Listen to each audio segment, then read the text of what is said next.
मोक्ष संन्यास योग। अध्याय 18 जो है वो कंक्लूजन है पूरी भगवत गीता का, और 78 श्लोकास इसके अंदर हैं। पूरा जो अध्याय है, जैसे second chapter is a conclusion और it's a summary of the entire Bhagavad Gita, similarly chapter 18 is also a summary of the entire Bhagavad Gita. So just like in any presentation that we do, at the end of the presentation we conclude the presentation and we kind of go through all the salient points once again. Similarly, Krishna is now going to conclude the entire text of Bhagavad Gita, and then while he's concluding, he is summarizing in short all the basic concepts which have been covered earlier. Plus, he is going to give his final instructions on Bhagavad Gita also. तो पहले करीबन 50 तक जो श्लोक हैं 78 में से, they are almost the summary of the previously read text, and then the final about 18 shlokas, they constitute the final instructions of Gita, the summarizing instructions of Gita.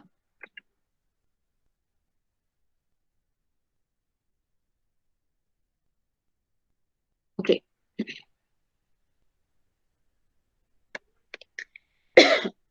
तो चैप्टर समरी इस तरीके से है। पहले जो 12 श्लोक हैं उसमें कृष्ण कर्मयोग को दोबारा से समराइज करेंगे। अब ये कर्मयोग हमने कौन से चैप्टर में पढ़ा था? सेकंड के towards the end, and third में, एंड फिफ्थ में।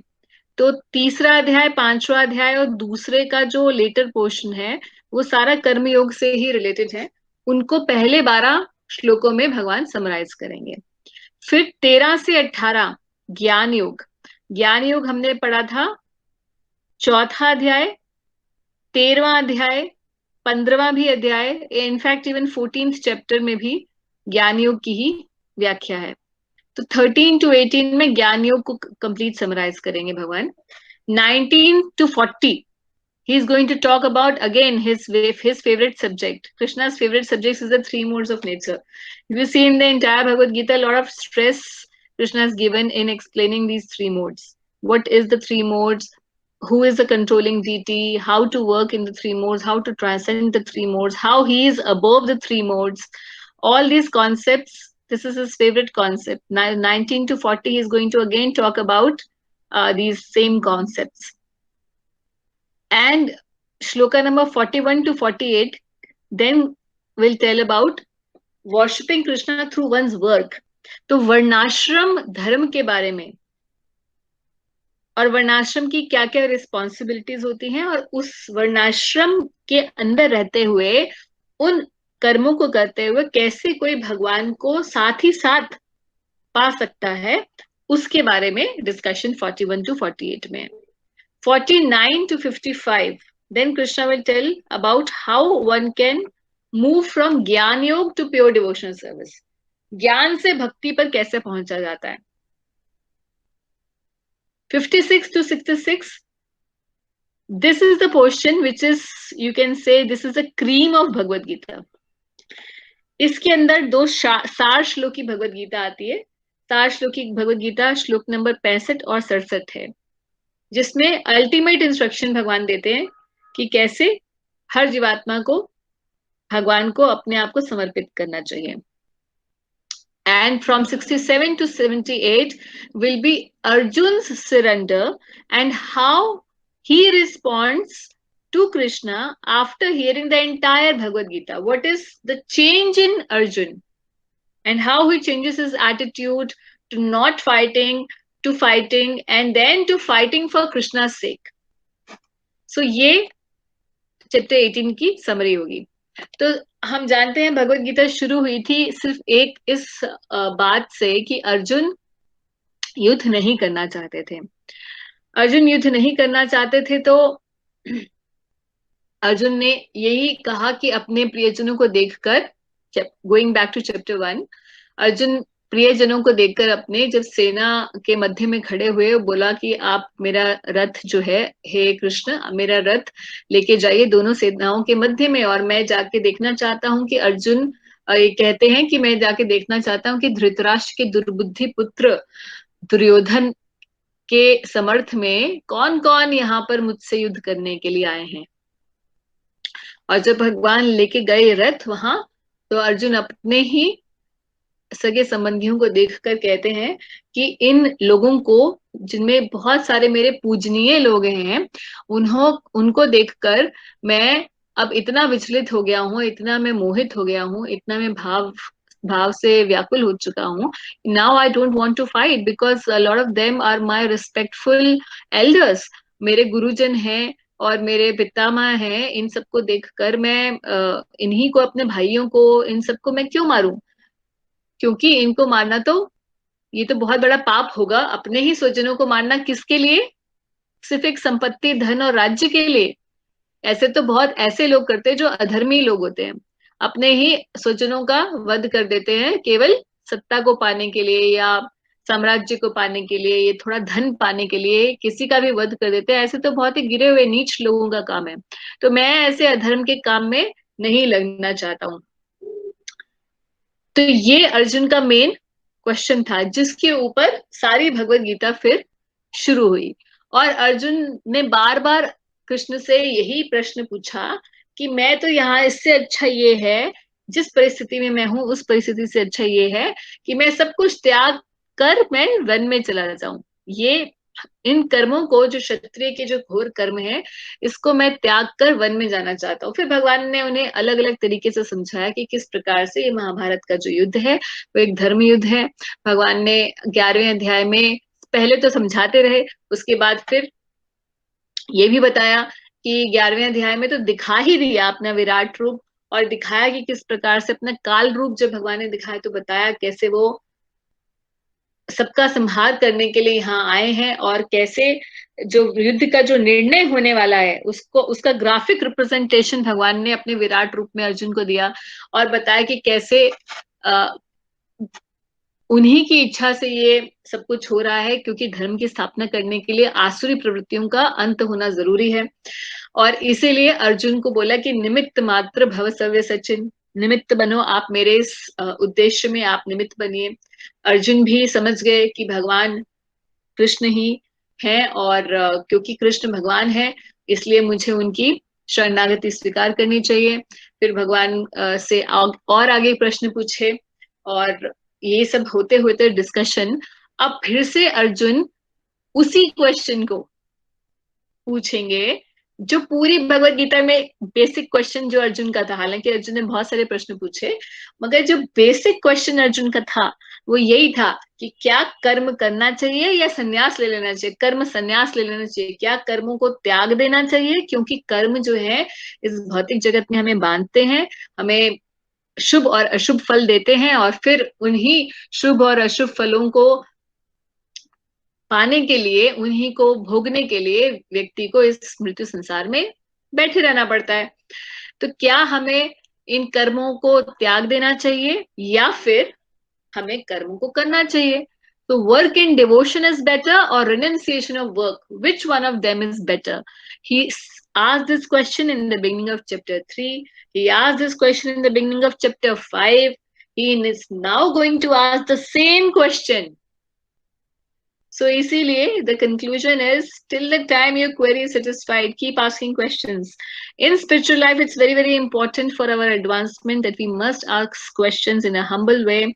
We must ask questions from the relevant person, and we should be ready to accept all the answers. But till the time we are satisfied, we should keep asking the questions. And it is not that only in the beginning of our spiritual life, spiritual journey, we have to ask questions. We have to keep asking questions till the end. This process never ends. सारे शास्त्र इस question answer के ऊपर ही based है। हर शास्त्र में, चाहे वो भागवतम है, भगवत गीता है, या कोई भी आप ग्रंथ उठा के देख लें, तो उसमें संवाद ही चल रहा है, ये प्रश्न उत्तर ही चल रहे हैं। तो इसीलिए spiritual life and spiritual quest requires this questioning spirit, the honest questioning spirit of a sincere soul. तो अर्जुन फिर से वही प्रश्न पूछेंगे, और वो पूछेंगे कि भाई ये सन्यास क्या है और त्याग क्या है? वो फिर से क्यों पूछ रहे हैं? क्योंकि करना तो वो वही चाहते थे. He wanted to renounce this whole battle. He wanted to renounce and go to the jungle because he thought that killing his own people is going to create a lot of sin. So for the final conclusion, conclusively he is going to finally ask the same question कि ये संन्यास होता क्या है और ये त्याग होता क्या है. और भगवत गीता से देखते हैं अर्जुन का एग्जैक्ट क्वेश्चन. अर्जुन ने कहा, हे महाबाहो, मैं त्याग का उद्देश्य जानने का इच्छुक हूं. और हे केशी निषूदन, हे ऋषिकेश, मैं त्यागमय जीवन का भी उद्देश्य, यानी कि संन्यास आश्रम जो त्यागमय जीवन होता है उसका उद्देश्य भी जानना चाहता हूँ कि भाई क्यों जरूरी है ये दुनिया आपने बनाई और दुनिया में संन्यास क्यों बनाया. इसी दुनिया को त्याग करने के लिए आपने क्यों एक ऐसा आश्रम बना दिया. तो इसका उद्देश्य क्या है? What is the logic behind sannyas? What is the logic behind tyag? तो मैं त्याग का, ये दो टर्म्स यूज किए हैं, त्याग और संन्यास. इस त्याग और संन्यास का मैं उद्देश्य जानना चाहता हूं. तो pretty much the same question कि क्या जरूरी है किसी व्यक्ति के लिए त्याग करना.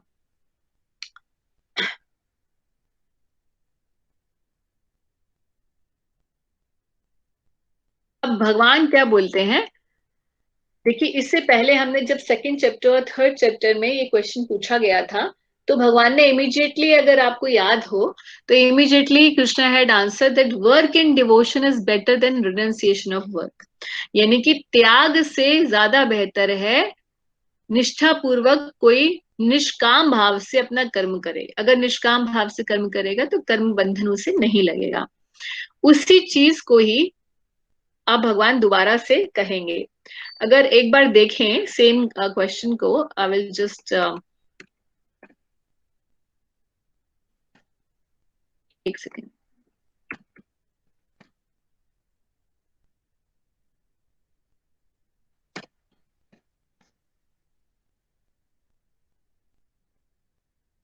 थोड़ा इसलिए रिवाइज कर रही हूं क्योंकि भूल चुके होंगे थर्ड चैप्टर में ये question.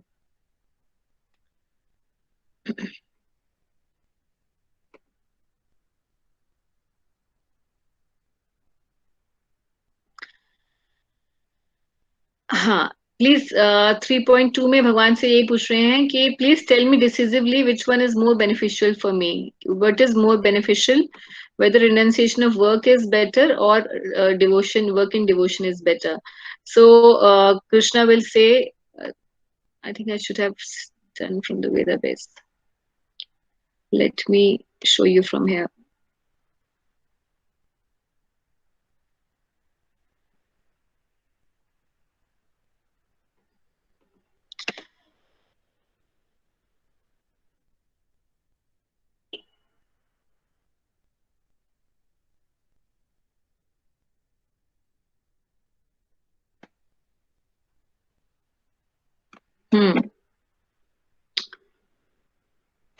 Not by merely abstaining from work can one achieve freedom from reaction. यानी कि त्याग से किसी को कर्मफल का बंधन से मुक्ति नहीं मिलती, ना ही रिनंसिएशन यानी कि संन्यास से परफेक्शन मिलती है. तो यहाँ पे भी भगवान यही चीज बोले थे. और फिफ्थ चैप्टर में भी, थर्ड में भी ऐसे ही शुरू हुआ था.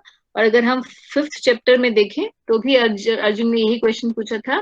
O Krishna, first of all you ask me to renounce work and then again you recommend work with devotion. Now will you kindly tell me definitely which of them is more beneficial.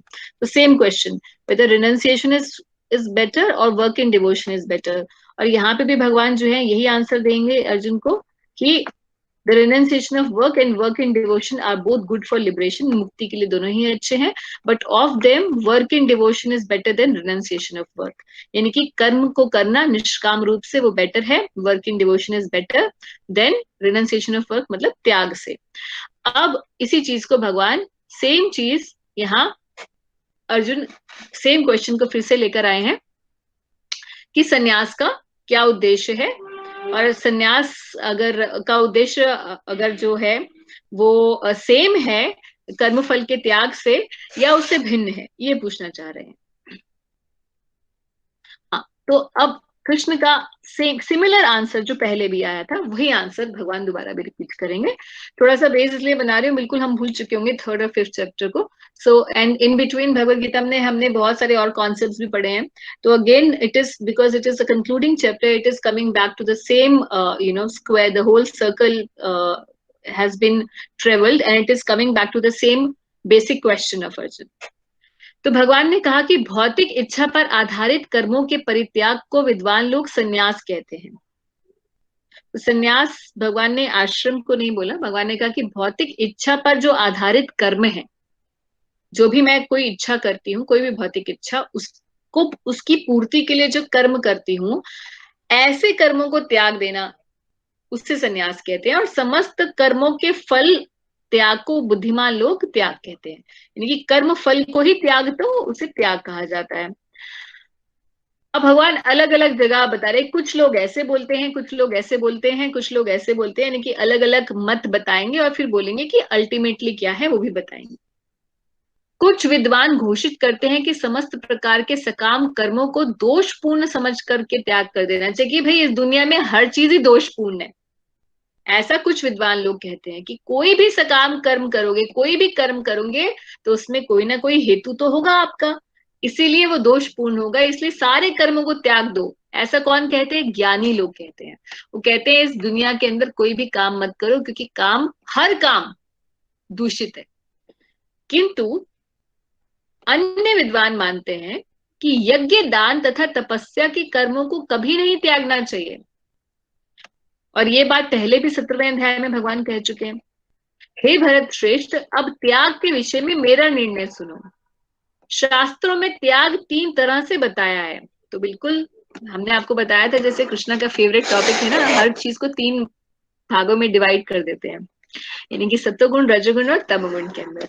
तो यहाँ पे फिर वही बात करने वाले हैं कि शास्त्रों में त्याग भी 3 प्रकार के हैं।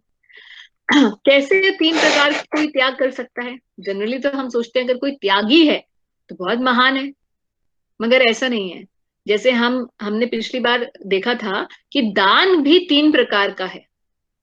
कोई दानी व्यक्ति को भी सोचता है कि वो बहुत महान होता है, हम दान करना बहुत महान बात है, मगर उससे किस तरीके से आध्यात्मिक उन्नति होगी या नहीं होगी वो डिपेंड करता है कि दान किस प्रकृति के किस गुण के अधीन होकर किया गया है, किस व्यक्ति को किया गया है, किस स्थान में किया गया है।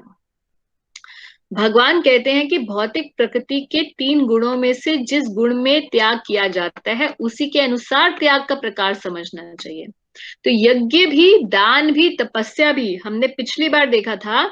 हालांकि ये तीनों चीजें मनुष्यों को पावन करने वाली हैं, मगर पावन तभी करती हैं जब सत्वगुण में होती हैं। उसी प्रकार से यहाँ पे त्याग भी बोल रहे हैं, क्योंकि अर्जुन त्याग करना चाहते थे, तो अब भगवान यहाँ बताएंगे देखो त्याग भी 3 तरीके का है। वो क्यों बताएंगे? Indirectly he wants to tell कि you can check from this कि तुम्हारा, हे अर्जुन, तुम्हारा त्याग कैसा है। तो वो इसीलिए बताना चाह रहे हैं।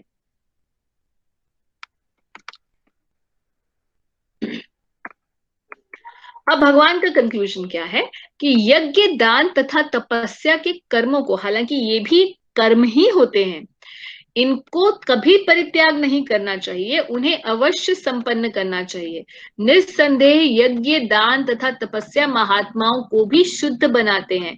तो यानी कि ये ऐसे कर्म हैं, सभी सकाम कर्म बंधन के कारण नहीं होते। जैसा कि ऊपर एक बताया था ना कि कुछ लोग ऐसे, कुछ विद्वान ऐसे समझते हैं कि सभी कर्मों को त्याग देना चाहिए, तो भगवान कहते हैं ऐसा नहीं है। ये वाला ओपिनियन सही है। कौन सा ओपिनियन? कि यज्ञ, दान और तपस्या जरूर करनी चाहिए, हालांकि जैसे पहले बता चुके हैं 17वें अध्याय में, इनको सत्वगुण में संपन्न करना चाहिए, तभी वो शुद्ध बनाने वाले होते हैं। और कहते हैं कि महात्माओं को भी शुद्ध करते हैं, इसीलिए हम देखते हैं कि महात्मा जन इन्हीं कामों में लगे रहते हैं, भक्ति के कामों में लगे होते हैं, और साथ ही साथ यज्ञ, दान, तपस्या जैसे पावन कामों में लगे रहते हैं। हालांकि किसी को कंफ्यूजन ये नहीं होना चाहिए कि यज्ञ, दान और तपस्या भक्ति के काम है। भक्ति अलग होती है, यज्ञ, दान, तपस्या अलग होता है। ये शुद्ध कर्म होते हैं, पुण्य कर्म होते हैं, पुण्य कर्म अच्छे फल देते हैं, और सत्वगुण में करने पर ये सत्वगुण की वृद्धि करते हैं, जो भक्ति के लिए अनुकूल बन जाती है। इन सारे कार्यों को किसी प्रकार की आसक्ति या फल की आशा के बिना संपन्न करना चाहिए। हे प्रथापुत्र, इन्हें कर्तव्य सम्मान कर संपन्न किया जाना चाहिए, यही मेरा अंतिम मत है। यही बात भगवान 17वें अध्याय में बोल चुके हैं, इसको रिपीट कर रहे हैं।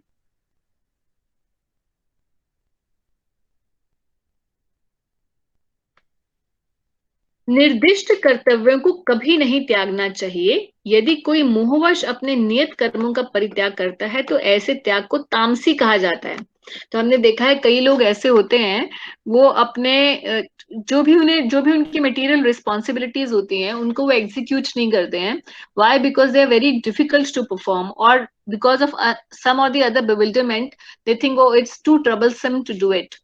So these people are not responsible. So anybody who is not doing his ordained duty just because of lack of this spirit of responsibility, ऐसे व्यक्ति को तामसी कहा जाता है, ऐसे त्याग को तामसी कहा जाता है। तो प्रभुपाद यहाँ पे एग्जाम्पल दे रहे हैं कि जैसे सन्यासी को अपने लिए भोजन नहीं बनाना चाहिए, ये एक सन्यास आश्रम का नियम है। क्यों नहीं बनाना चाहिए? उसे भिक्षाटन करना चाहिए, भिक्षा मांग के खाना चाहिए, अपने लिए भोजन नहीं बनाना चाहिए। मगर कोई अगर, लेकिन अपने लिए भोजन पकाना भले ही वर्जित हो, परमेश्वर के लिए भोजन पकाना वर्जित नहीं है। इसीलिए कोई व्यक्ति, कोई सन्यासी जब वो भोजन बना के भगवान को अर्पित करता है तो वो उसे खा सकता है। तो इसलिए यहाँ कह रहे हैं प्रभुपाद, इसी प्रकार अपने शिष्य की कृष्ण भावनामृत में प्रगति करने में सहायक बनने के लिए सन्यासी विवाह यज्ञ संपन्न करा सकता है। जबकि सन्यास आश्रम में जाने के बाद विवाह में जाने का कोई उचित निर्देश नहीं रहता। मगर यहाँ एग्जाम्पल देके प्रभुपाद जी बता रहे हैं कि यदि कोई ऐसे कर्मों का परित्याग करता है जो कि उसके आश्रम के लिए इंपॉर्टेंट है, तो यह समझना चाहिए कि वह तमोगुण के अधीन है। तो सिंपली अगर कोई ऐसे दिखाने के लिए करता है कि नहीं, मैं तो बहुत सन्यासी हूं इसलिए मैं अपने इसमें नहीं जाऊंगा, उसमें नहीं जाऊंगा, क्यों? मैं क्योंकि मैं त्यागी हूं। तो ऐसा त्याग भी तमोगुण के अधीन ही होता है।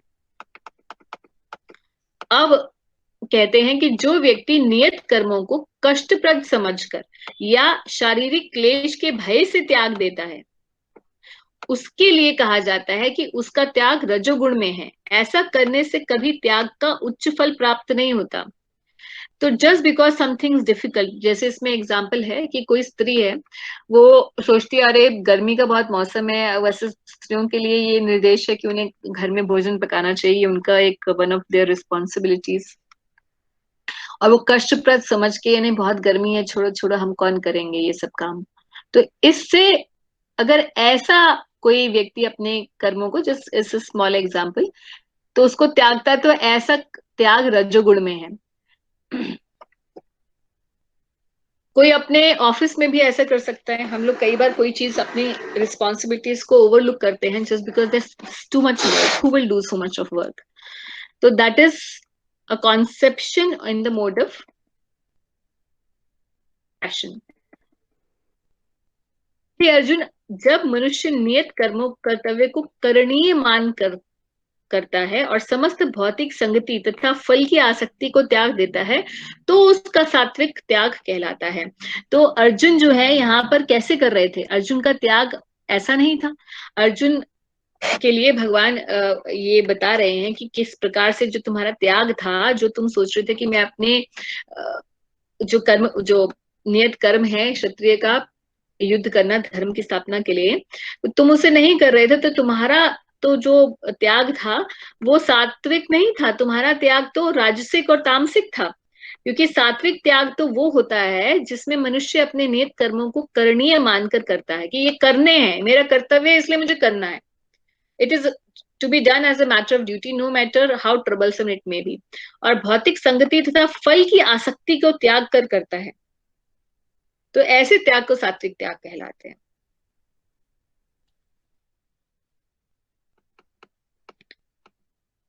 सत्वगुण में स्थित बुद्धिमान त्यागी जो ना तो शुभ कर्मों से घृणा करता है और ना ही शुभ कर्मों से अशुभ कर्मों से घृणा करता है और ना शुभ कर्म में लिप्त होता है, वह कर्म के विषय में कोई संशय नहीं रखता।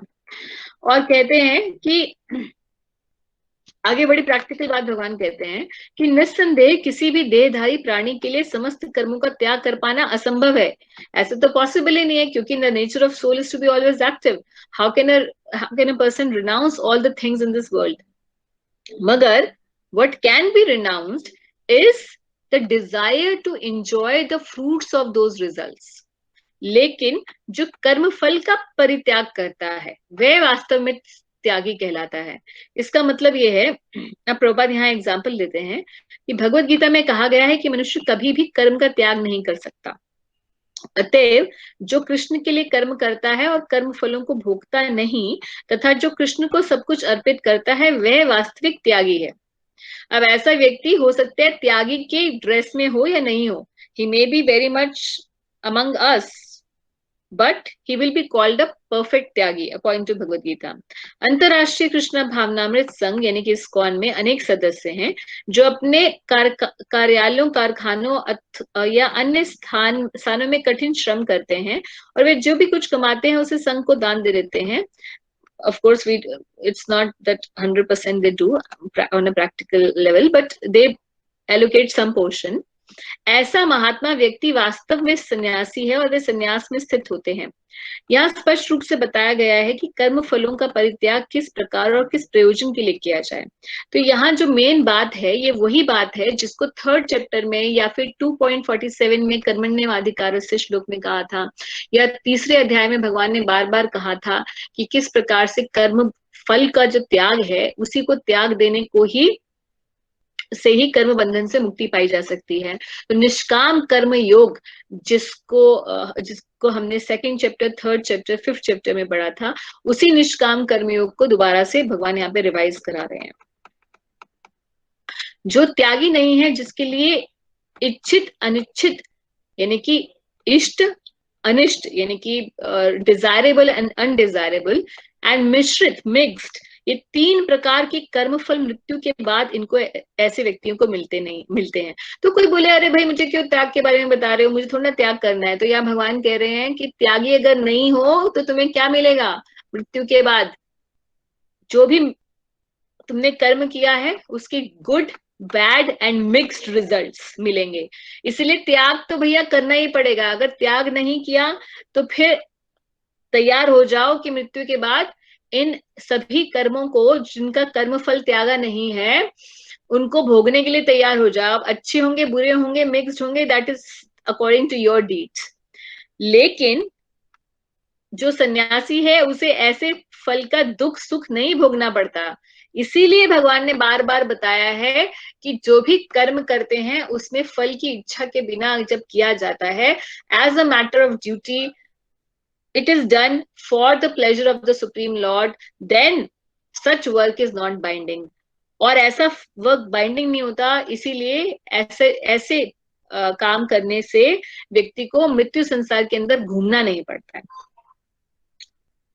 अब यहाँ पर फर्स्ट जो 12 हमने ये भी श्लोक पढ़े हैं, कर्म योग को भगवान ने दोबारा से रिवाइज किया है भगवत गीता में। तो the key points are renunciation of work is not actual renunciation. फिर क्या है एक्चुअल रिनंसिएशन? एक्चुअल त्याग क्या है? Renunciation of the fruits of work, that is actual renunciation. तो नया कॉन्सेप्ट नहीं है, सेम कॉन्सेप्ट है। Third, if one renounces work under illusion or because it is troublesome, then his renunciation is in ignorance and passion. But by the correct renunciation, one is freed from the reaction of work.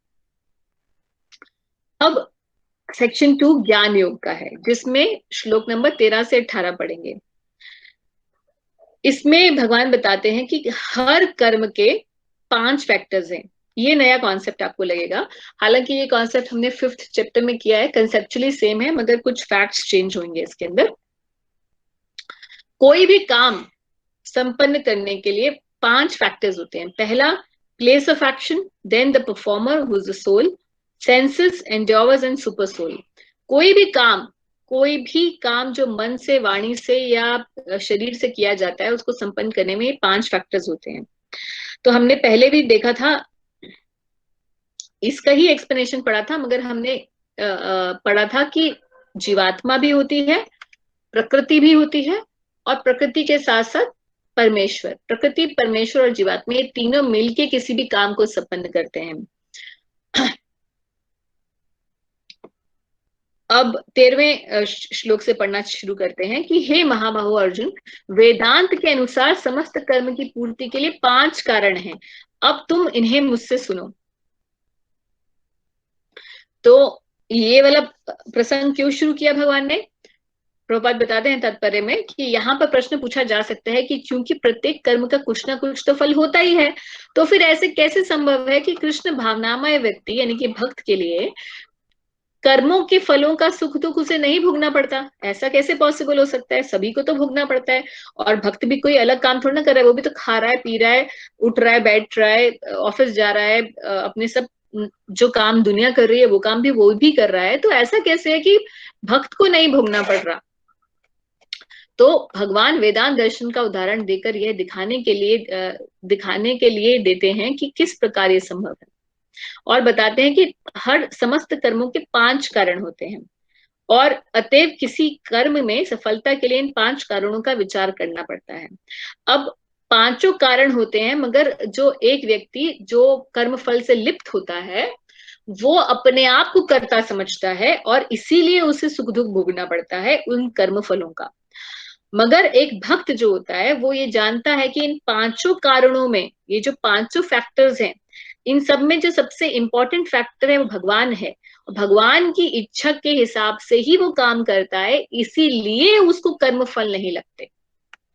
This is the key point.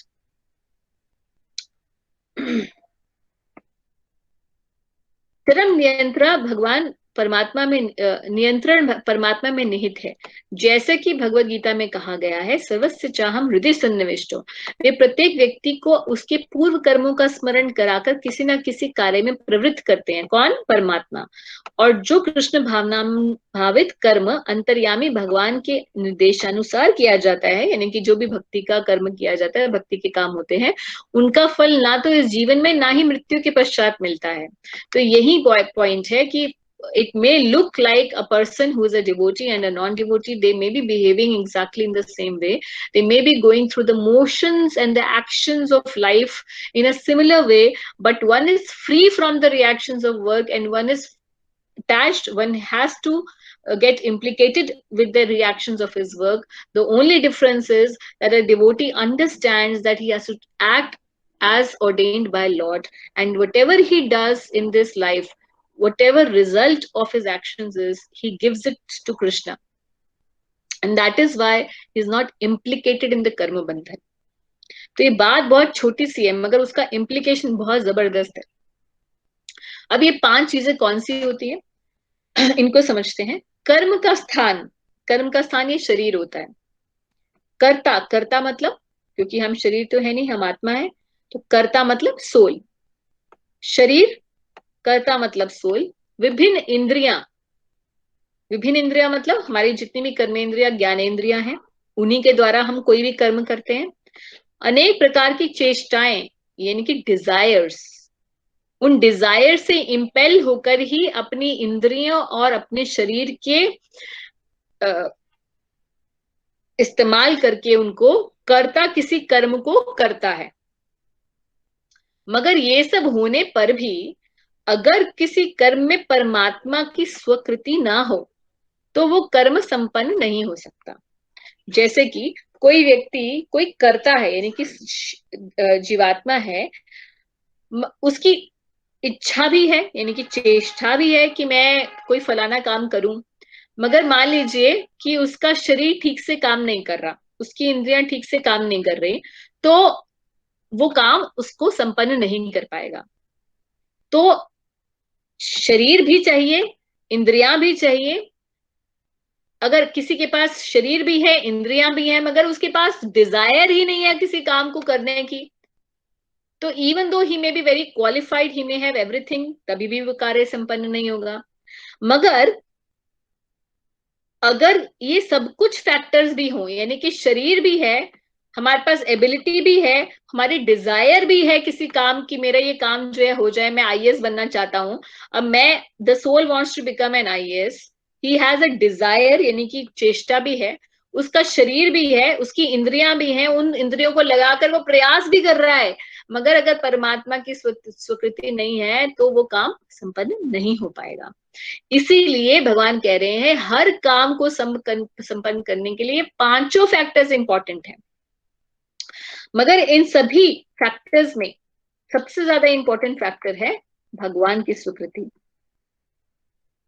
सारे कार्यकलाप परमात्मा की इच्छा पर निर्भर करते हैं, जो प्रत्येक के हृदय में मित्र के रूप में आसीन है।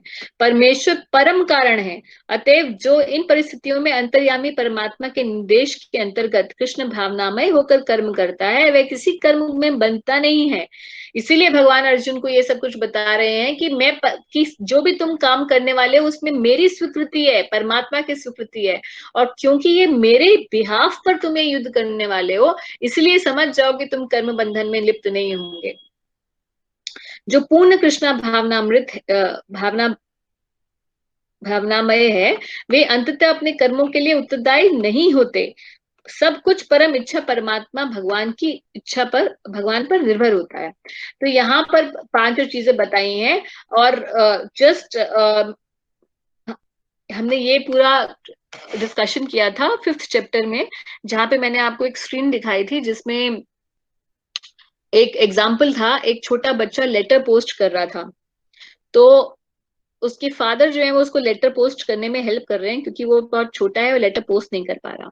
तो उस एग्जाम्पल से वो एग्जाम्पल प्रभुपाद जी ने ही भगवत गीता में दिया है, और उसमें ये प्रभुपाद कहते हैं कि जीव अपनी इच्छा से कोई भी कर्म करता है, करना तो चाहता है, मगर कोई भी कर्म करने के लिए परमात्मा की स्वीकृति, परमिशन चाहिए। And when the super soul, when परमात्मा permits, then only with the agency of the three modes of material nature a work is accomplished। तो प्रकृति के द्वारा कोई भी काम संपन्न किया जाता है, मगर फिर भी परमात्मा और प्रकृति दोनों ही काम के जो कर्म के फल से लिप्त नहीं होते, लिप्त होता है केवल कर्ता। क्यों कर्ता लिप्त होता है? क्योंकि वो फल को भोगना चाहता होता है, मगर जैसे ही कर्ता फल को भोगने की इच्छा खत्म करके परमात्मा की, यानी कि भगवान की इच्छा के हिसाब से कर्म को करना लग जाता है, तभी उसके कर्म फल में लिप्त होने का जो प्रोसेस है वो वहीं पर ही खत्म हो जाता है। मनुष्य अपने शरीर, मन या वाणी से जो भी उचित या अनुचित कर्म करता है, वह इन 5 कारणों के फलस्वरूप ही होता है। तो हालांकि इन 5 कारणों में भगवान भी हैं, मगर कोई ये नहीं कह सकता कि जो इस दुनिया में सब कुछ गलत होता है या मेरे साथ अनुचित हो रहा है, तो वो उसका उत्तरदायित्व तो भगवान पर क्यों नहीं होना चाहिए। क्योंकि जो भी अनुचित हमारे जीवन में होता है, वो अनुचित हमने ही किया होता है किसी न किसी पिछले समय में, जिसका अनुचित कर्मफल हमें अब मिल रहा होता है। कि भगवान केवल क्या करते हैं, हमारी अनुचित या उचित सभी प्रकार की जो हमारी चेष्टाएं होती हैं, उनके लिए हमें स्वीकृति देते हैं कि yes, you are free to do what you want to do. And at the same time Krishna also gives us intelligence and knowledge to do the right thing। तो जैसे बच्चा बड़ा हो जाता है जब, तो हम लोग भी यही करते हैं ना, माता पिता चाहते हुए भी अगर बच्चा गलत काम करना चाहता है तो कई बार माँ बाप क्या बोलते हैं, ठीक है बेटा आप करो जो भी आप करना चाहते हो, but I will tell you one thing that this what you are doing is not right. मैंने आपको इतना बड़ा कर दिया और मैंने आपको ज्ञान दे दिया कि बेटा this is the right way of doing things and this is the wrong way of doing things, but still if you want to do something wrong, although I am giving you the permission because now you're grown up and you have your intelligence, even if I will not give the permission, you will do the same wrong thing, but I'm just warning you, if you do something wrong you will have to bear the consequences। Similarly भगवान भी परम पिता के रूप में ऐसा ही हमारे साथ करते हैं, और हम जब जीवात्मा भगवान की बात नहीं मानते हुए भी फिर अनुचित काम करते हैं, तो अनुचित कर्मफल भी हमें भोगना पड़ता है। अतएव जो इन 5 कारणों को न मानकर अपने आप को ही एकमात्र कर्ता मानता है, वह निश्चित ही बहुत बुद्धिमान नहीं होता और वस्तुओं को सही रूप में नहीं देख पाता। तो जो बुद्धिमान व्यक्ति होता है वह समझता है कि हर चीज भगवान के प्रेजेंस और उनकी ही स्वीकृति से हो रही है, मगर जो अपने आप को ही कर्ता मानता है, Krishna saying he is not a very intelligent person. ऐसा कोई क्यों करता है? अहंकार से प्रेरित होकर। जो मिथ्या अहंकार से प्रेरित नहीं है, जिसकी बुद्धि बंधी नहीं है, वह इस संसार में मनुष्यों को मारता हुए भी नहीं मारता। क्यों? क्योंकि अर्जुन मारने जा रहे हैं ना, इसलिए बोल रहे हैं। ना ही वह अपने कर्मों से बंधा होता है। यहाँ पे एग्जाम्पल प्रभुपाद जी देते हैं कि एक व्यक्ति, एक सोल्जर है जो फाइट करता है for the nation. That soldier is given, although he is engage in the same act of killing others, but he is given a medal. और अगर वही सोल्जर ऑफ ड्यूटी किसी की किलिंग करता है, then the same soldier will be sent to a sentence. जो व्यक्ति कृष्ण भावनामृत में परमात्मा या भगवान के आदेश अनुसार कर्म करता है, वध करता हुआ भी वध नहीं करता, ना ही वह किसी कभी ऐसे वध में के फल भोगता है। जब कोई सैनिक अपने श्रेष्ठ अधिकारी सेनापति की आज्ञा से वध करता है तो उसे दंडित नहीं किया जाता, लेकिन यही यदि वही सैनिक स्वेच्छा से वध करता है तो निश्चित रूप से न्यायालय द्वारा उसका निर्णय होता है। तो उसी तरीके से यहाँ अर्जुन भगवान की इच्छा से, अगर भगवान की इच्छा मानकर अगर करेंगे तो भगवान कह रहे हैं कि आपको कर्मफल नहीं लगेगा, आप मारते हुए भी किसी को नहीं मारोगे। अब कहते हैं आगे कि ज्ञान, ज्ञेय तथा ज्ञाता। ज्ञान क्या होता है? नॉलेज। ज्ञेय मतलब ज्ञान का लक्ष्य, ज्ञान से हमें क्या प्राप्त करना है, ऑब्जेक्ट ऑफ नॉलेज। एंड ज्ञाता मतलब ज्ञान को जानने वाला। ये तीनों कर्म की को प्रेरणा देने वाले कारण हैं। और इंद्रियां, कर्म और कर्ता, ये तीनों कर्म के संघटक है। संघटक मतलब कॉन्स्टिट्यूएंट्स है। तो ये बताने के बाद कहते हैं कि अब क्योंकि ये यही कॉन्सिक्वेंस है कर्म के, तो अब ये भी तीन, यही जो 6 हैं, ये तीन और ये तीन, इनमें भी बता रहे हैं कि ये भी आगे अलग अलग प्रकार के हैं। अब वही किस प्रकार के होंगे? आप जानते हैं 3 प्रकार के होंगे। क्यों? क्योंकि भगवान का एक फेवरेट नंबर है। कृष्णा's favorite number is 3. This is my personal, sorry, I'm in a lighter mood today. तो भगवान पे मतलब अब बताएंगे कि ज्ञान, प्रकृति के 3 गुणों के अनुसार ही ज्ञान, कर्म और कर्ता, ये भी, इनके भी 3-3 भेद हैं। अब तुम इसके बारे में मुझसे सुनो। तो यहाँ पर भगवान ने जो ये ज्ञान का 13 से 18 वाला जो सेक्शन था ये कंप्लीट किया है। इस ज्ञान के सेक्शन का जो एसेंस था हमने यही पढ़ा कि one must recognise a supreme lord and not think himself the only cause of action. कि मैं ही करता हूं इस दुनिया में, जो भी मैंने अचीव किया है वो मेरी अपनी कमाई है, मेरे अपने एंडोवर से मैंने किया है। ऐसा अपने आप को कर्ता का भ्रम नहीं होना चाहिए व्यक्ति को।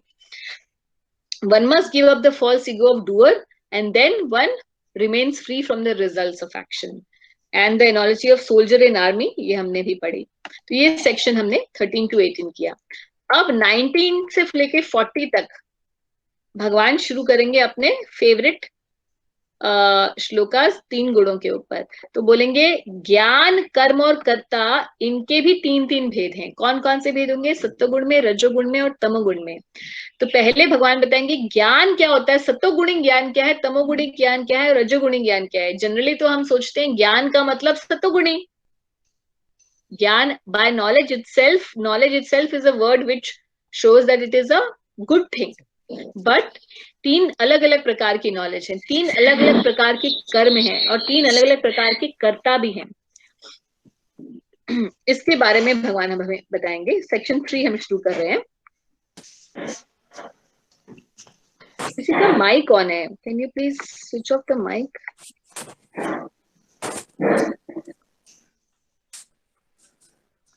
Whose mic is on? Gita ji, आपका माइक ऑन है। Thank you. तो सात्विक ज्ञान क्या है ये देखते हैं। जिस ज्ञान से अनंत रूपों में विभक्त, थोड़ा सा क्योंकि ये जहां पे भी थ्री मोड्स ऑफ नेचर की एक्सप्लेनेशन शुरू होती है तो वो ज्ञान खंड है, भगवत गीता का ज्ञान खंड का पोर्शन है, तो इसलिए वर्ड्स जो होते हैं थोड़े से जगलरी, वर्ड जगलरी थोड़ी सी होती है वहां पर। जिस ज्ञान से अनंत रूपों में विभक्त सारे जीवों में एक ही अविभक्त आध्यात्मिक प्रकृति देखी जाती है, उसे ही तुम सात्विक समझो। इसका मतलब क्या हुआ कि व्यक्ति ये समझे कि there is a difference between the soul and the body. तो इतनी सारी जो जीवात्मा, इतनी सारे जो शरीर हमें दिख रहे हैं, चाहे वो पशु शरीर हो, चाहे वो पेड़ों का हो, या हमारा अपना मनुष्यों का हो, जितने भी जीव दिख रहे हैं वो अपने, वो वास्तव में सब जीवात्माएं हैं और इस शरीर से भिन्न है। जब ऐसा विचार व्यक्ति रखता है, ऐसा ज्ञान व्यक्ति रखता है, तो भगवान कहते हैं ऐसा ज्ञान सात्विक ज्ञान होता है। और राजसिक ज्ञान क्या होता है? जिस ज्ञान से कोई मनुष्य विभिन्न शरीरों में भिन्न भिन्न प्रकार का जीव देखता है, उसे तुम राजसी जानो। इसका मतलब यह है कि ये जो ज्ञान होता है मनोधर्म से, यानी कि अपने खुद के सिद्धांत जब कोई प्रस्तुत करता है, तो कौन कौन सी कैटेगरी के होते हैं, इसमें प्रभुपाद बहुत अच्छा बताते हैं कि ये धारणा की भौतिक शरीर ही जीव है और शरीर के विनष्ट हो जाने पर चेतना भी नष्ट हो जाती है, ये राजसिक ज्ञान है।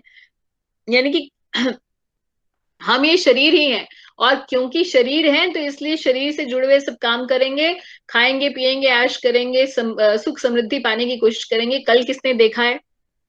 तो ऐसा ज्ञान जो होता है वो राजसिक ज्ञान होता है।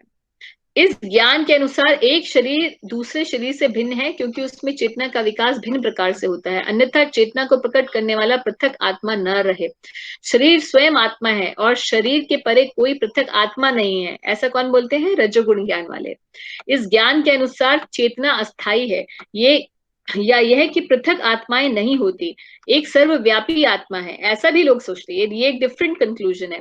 पहले वाले लोग तो क्या, पहला कंक्लूजन ये था, पहला कॉन्सेप्ट ये था कि you are this material body. Second concept ये है कि कोई अलग अलग आत्माएं नहीं है, एक सर्वव्यापी आत्मा है। ऐसा कौन बोलते हैं? निर्विशेषवादी, कि यानी कि हम सभी क्या है? नारायण है।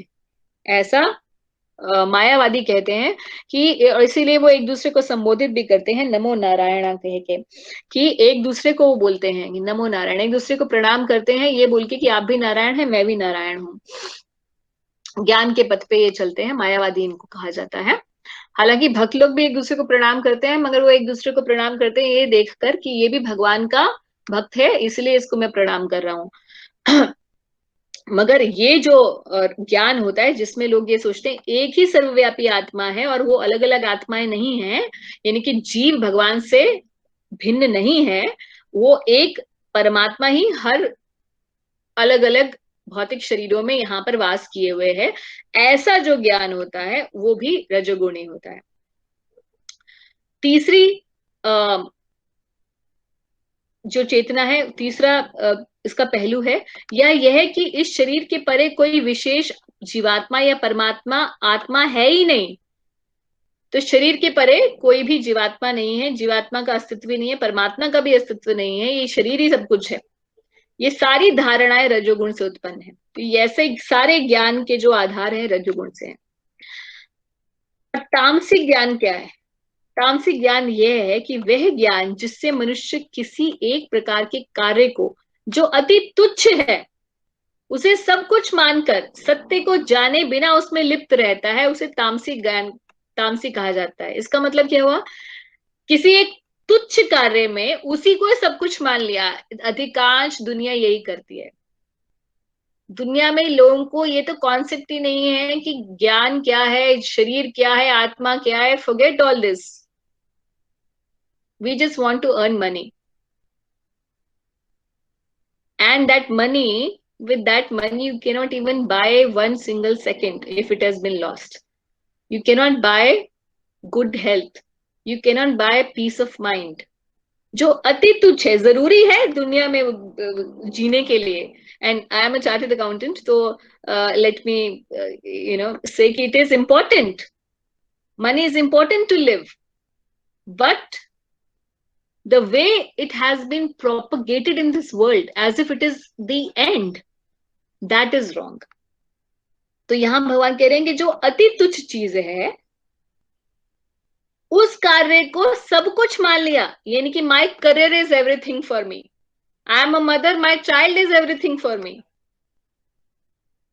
किसी भी चीज को तुच्छ मान के, तुच्छ क्यों है वो? क्योंकि वो स्थायी नहीं है ना, उसका रिजल्ट परमानेंट नहीं है। At any point of time you may have to do away with it. You have no control over it. And still we consider that this is my life. तो ऐसा विचार तुच्छ होता है, इसीलिए सत्य को जाने बिना उसमें लिप्त रहता है। दुनिया में हर कोई इसी काम में लिप्त है। ऐसे ज्ञान को तामसी कहा जाता है। तो प्रभुपाद यही कह रहे हैं कि ऐसे व्यक्ति को शास्त्र के अनुदेश अनुसार कार्य करने की चिंता ही नहीं होती। उसके लिए धन ही ईश्वर है और ज्ञान का अर्थ शारीरिक आवश्यकताओं की तुष्टि। ऐसे ज्ञान का परम सत्य से कोई संबंध नहीं है। यह बहुत कुछ साधारण पशुओं के ज्ञान जैसा है। क्या ज्ञान होता है? पशुओं में भी ज्ञान होता है। क्या ज्ञान होता है? ईट, स्लीप, डिफेंड एंड मेट। खाना खाना, सोना, रक्षा करना और मैथुन करने का ज्ञान जो साधारण पशुओं में भी होता है, वही मनुष्य भी कर रहे होते हैं। ऐसे ज्ञान को यहाँ पे तमोगुण से उत्पन्न बताया गया है। दूसरे शब्दों में इस शरीर से परे आत्मा संबंधी ज्ञान को सात्विक ज्ञान कहते हैं। जिस ज्ञान से लौकिक तर्क अथवा चिंतन द्वारा नाना प्रकार के सिद्धांत तथा वाद जन्म लेते हैं, उसे राजसिक ज्ञान कहते हैं।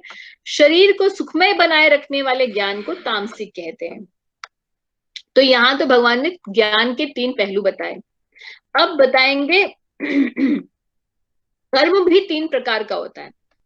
सात्विक कर्म क्या है, राजसिक कर्म क्या है, तामसिक कर्म क्या है, उसका विवरण बताएंगे। तो जो कर्म नियमित है, नियमित मतलब रेगुलेटेड वर्क, जो आसक्ति, राग या द्वेष से रहित कर्मफल की चाह के बिना किया जाता है, वह सात्विक कहलाया जाता है। तो ऐसा काम, basically the one which is your duty, you do it diligently, regularly, without any attachment whatsoever for the fruits that may come out of it. That work, it may be either our official work or it may be our duties as parents, as teachers, as family members, whatever.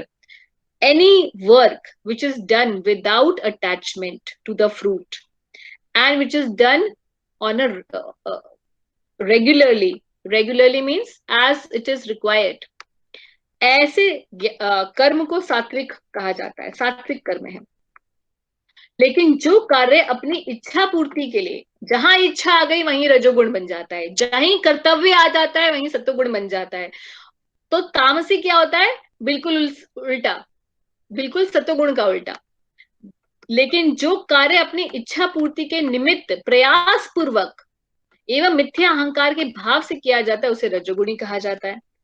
और तामसी काम क्या होता है? जो मोहवश शास्त्रिक आदेशों की अवहेलना करके, यानी कि बिल्कुल ऑपोजिट, तथा भावी बंधन की परवाह किए बिना, कि आगे क्या होने वाला है उसका सोच विचार किए बिना, अरे जो होगा देखा जाएगा, भावी बंधन की परवाह किए बिना जो काम किया जाता है, जो हिंसा होती है और अन्यों को दुख पहुंचाने के लिए किया जाता है, वह तामसी काम होता है।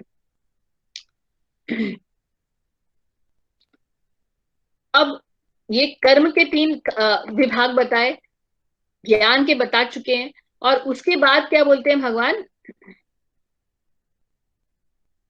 अब भगवान बताएंगे कर्ता के 3 प्रकार।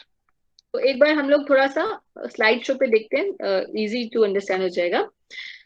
सो हमने देखा कर्म, नॉलेज यानी कि ज्ञान, एक्शन इन 3 मोड्स हमने देखे। अब वर्कर इन 3 मोड्स। ये जो worker and understanding and acts in 3 modes है ना, this is a matter of a lot of discussion among the academic circle, because especially those who read management, because they try to understand through Bhagavad Gita that how they can motivate their employees or teams to work in a manner that it is mostly the work becomes or the worker becomes under goodness. Because मान लीजिए आप एक factory चला रहे हैं और आपके worker जो हैं वो ऐसा काम करते हैं, आपने उनको काम दिया, वो अपनी diligently as a matter of duty जितना काम मिला है उसको करते हैं, एक दूसरे से लड़ते नहीं है, they are not overtly attach to the results, they don't, because अगर बहुत overtly attach to the results होंगे सारे वर्कर्स इन अ फैक्ट्री तो क्या करेंगे, they will make a union, they will fight with the management. So in order to have a peaceful and regulated environment at the workplace, people in management circles, they try to understand these concepts of a mode of goodness, passion, ignorance, and they try to cultivate this factor, goodness, in their workers so that the productivity can be increased. Now, the only the only problem with this is that they don't take up to the spiritual principles and they try to create this environment without keeping God in center. हालांकि उनको कुछ success तो मिलती है क्योंकि they do some, अब देखिए कोई भी बड़ी बड़ी ऑर्गेनाइजेशंस है, इवन वो किसी न किसी तरीके से मेडिटेशन को या किसी भी प्रकार की मेडिटेशन को, चाहे वो मंत्र जप से हो, चाहे वो डीप ब्रीदिंग हो या कुछ भी, they bring it into the picture, they have to bring it into the picture if they want to keep everything, if they want to keep the environment sane.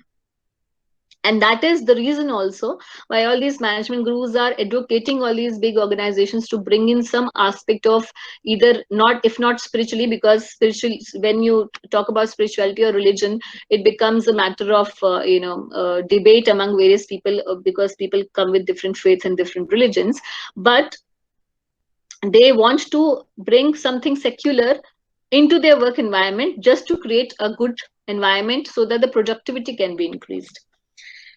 तो अभी देखते हैं कर्ता यानी कि worker in the mode of goodness, passion, ignorance क्या होता है.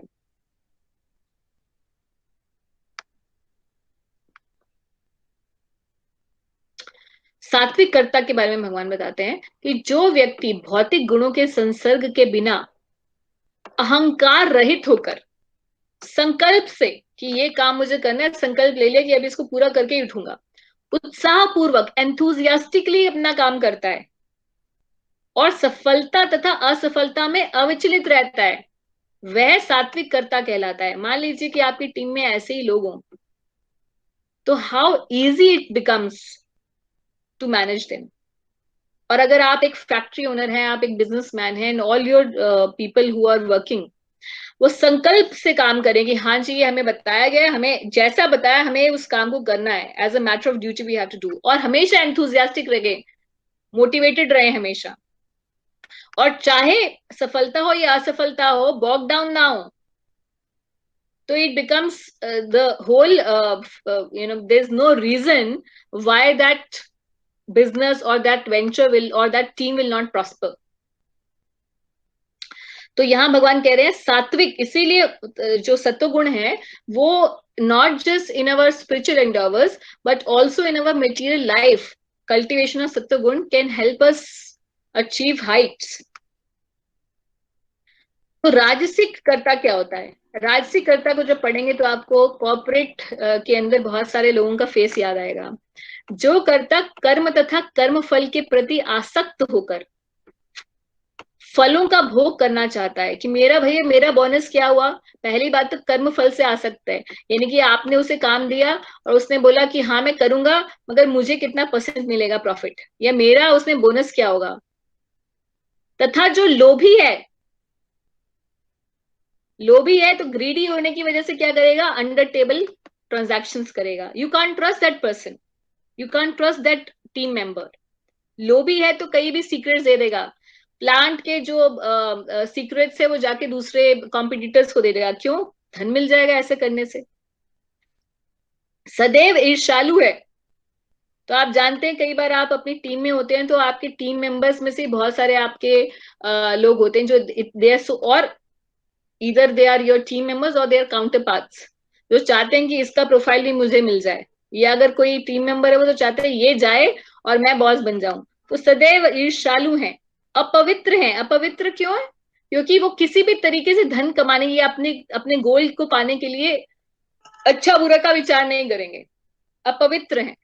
और सुख दुख से विचलित होने वाला, यानी कि जैसे ही प्रमोशन मिली, आह बहुत बढ़िया, और जैसे ही दुख आया, जैसे ही कोई प्रॉब्लम हुई वर्क प्लेस में, वैसे ही उसका पूरा मोरल डाउन हो जाएगा, he'll गेट इनटू डिप्रेशन। सुख दुख से विचलित होने वाला है, ऐसे व्यक्ति को राजसिक कहा जाता है। मतलब ऐसा कर्ता जो है वो राजसिक कर्ता होता है। और प्रॉब्लम ये होती है राजसिक कर्ता की टीम को संभाल, ऐसे राजसिक लोगों को संभालना ऐसी टीम को बहुत मुश्किल होता है, और ऐसी टीम्स में हमेशा प्रॉब्लम्स रहती हैं। चाहे कितने भी हम मैनेजमेंट सेमिनार्स करवा लें अपने ऑफिस के अंदर, पीपल रिमेन वेयर दे वर। अब राजसी इतना बुरा था, देखिए तामसी क्या होता है। तो जो करता सदा शास्त्रों के आदेशों के विरुद्ध कार्य करता है, जो भौतिकवादी, हठी, कपटी और अन्यों का अपमान करने में पटु है। ऐसे बहुत सारे लोग होते हैं, आपने देखे होंगे ऑफिस प्लेस में, specially if they climb the climb the ladder somehow, तो वो दूसरों का बहुत अपमान करते हैं। कोई भी बात होगी तो in a way they will try to put the other person down.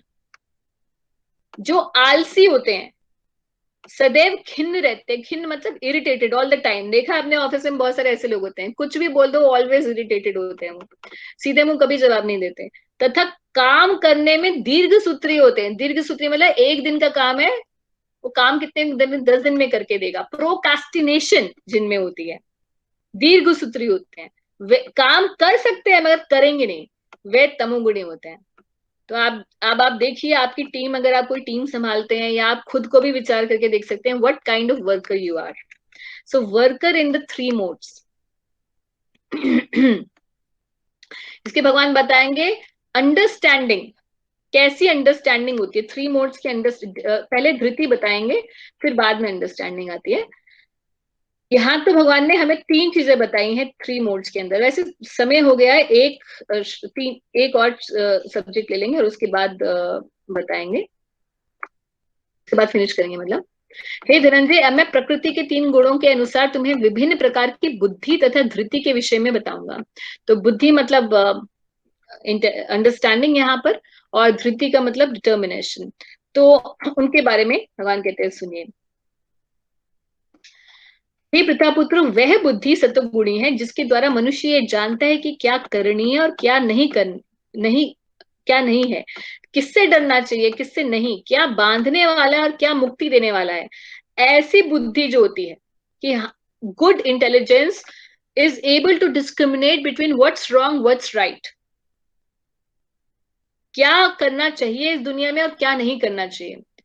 कोई हमारे पास कुछ ब्राइब लेके आ रहा है, तो क्या is it right to take it और it is not right to take it. कोई बच्चा है, अगर उसको कोई ड्रग्स देता है, या कोई पीयर प्रेशर होता है कि, या आप ऑफिस में भी तो लॉट ऑफ पीयर प्रेशर कि अरे भाई स्मोक कर ले, क्या फर्क पड़ता है, दुनिया करती है, इससे स्ट्रेस रिलीव हो जाता है। So many things we are faced every moment in our life when we go out of this house, when we step out of our house, where we have to use our intelligence, and then we have to discriminate whether it is binding or whether it is not binding in this world।